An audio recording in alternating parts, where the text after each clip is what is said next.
Good morning, everybody. Good morning, it's JPR, and happy 2019. I know that sounds weird because I already uploaded once this year, but that video was recorded like 2 months ago, and then my exams came up, and then I played Smash Ultimate for like a solid month and completely forgot about that video. So, my B, Happy New Year. Needless to say, my resolutions are already gone, but you know what's not gone?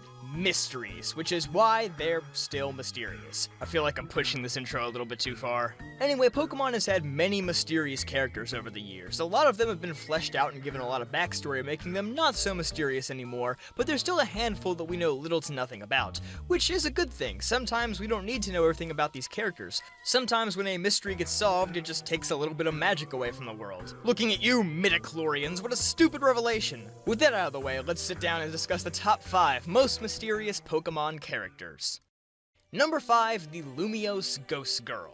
And don't worry, I promise this is the only generic ghost character on the list. The Ghost Girl first appears in Pokemon X and Y in a random tower in Lumiose City. Once you exit the elevator, she'll glide out from behind you and mutter the words, "No, you're not the one," before gliding away. I say glide because she doesn't have an actual walking animation, implying that she is indeed a ghost. She isn't seen again for the rest of the game. An identical Hex Maniac appears later in Mount Pyre, later in Omega Ruby and Alpha Sapphire, using the same "No, you're not the one" quote. It's a bit harder to tell if she's the same girl or if she's even a ghost due to the fact that this Hex Maniac doesn't move from her spot. So they could be the same person or possibly just a coincidental little Easter egg. And that's basically all the information that we have on either Ghost Girl. What makes this particular ghost so strange is that we never find out exactly who she is or what she means by "you're not the one."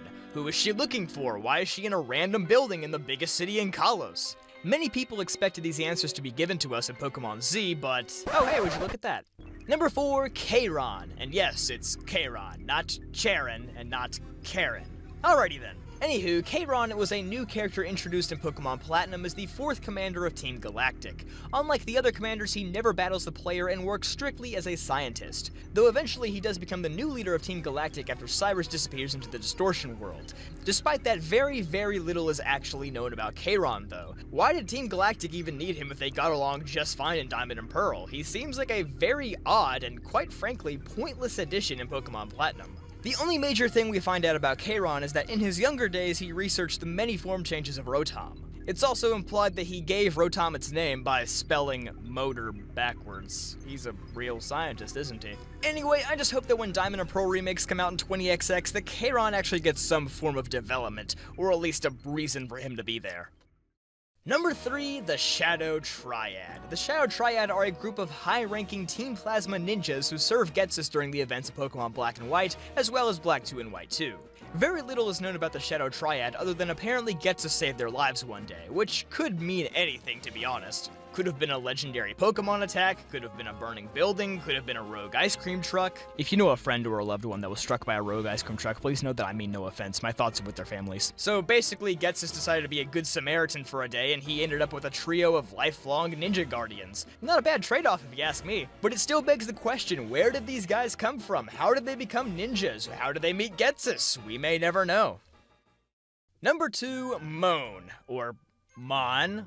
Actually, I have no clue how to pronounce this one. So, Moon is the husband of Lusamine and the father to both Lily and Gladion. Apparently, he was the one who discovered the existence of Ultra Wormholes and Ultra Beasts. But one day he vanished into a wormhole and eventually reappears at Pokepalago an unspecified amount of time later. It's never discussed how he disappeared or how he ended up at Pokepalago, though. In the post-game of Ultra Sun and Moon, Morton appears at the Aether Paradise and meets Lusamine, although it appears that he has no recollection of his past or his family. Accepting that that's just the sad reality, Lusamine bids Monster Jam farewell. Wait, what? Why would you do that? You have the most scientifically advanced foundation in all of Alola, and you're just like, oh well, guess his memories are gone, peace out, broski. That has to be one of the most unsatisfying endings of all time. It's just a shame that his story wasn't expanded on more, considering his actions basically created the plot of the entire game, yet he's just a background character. How odd.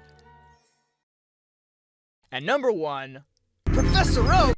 N. So the cool thing about N is that unlike every other character in this list, we know a ton about him. Heck, he's arguably the most well fleshed out Pokemon character ever. But even so, there's still a ton that we don't know about him. Most people believe that N was a child born from Pokemon, as he was found in the forest alone by Getsus, and he possesses the unique ability to understand Pokemon language. But that just can't be true, you know? N's real parents have to be out there somewhere. Junichi Masuda even once stated that N's full name is Natural Harmonia Grappius. An odd detail to uncover for sure, especially since his full name is never stated in-game. Why does he go by N instead of Natural?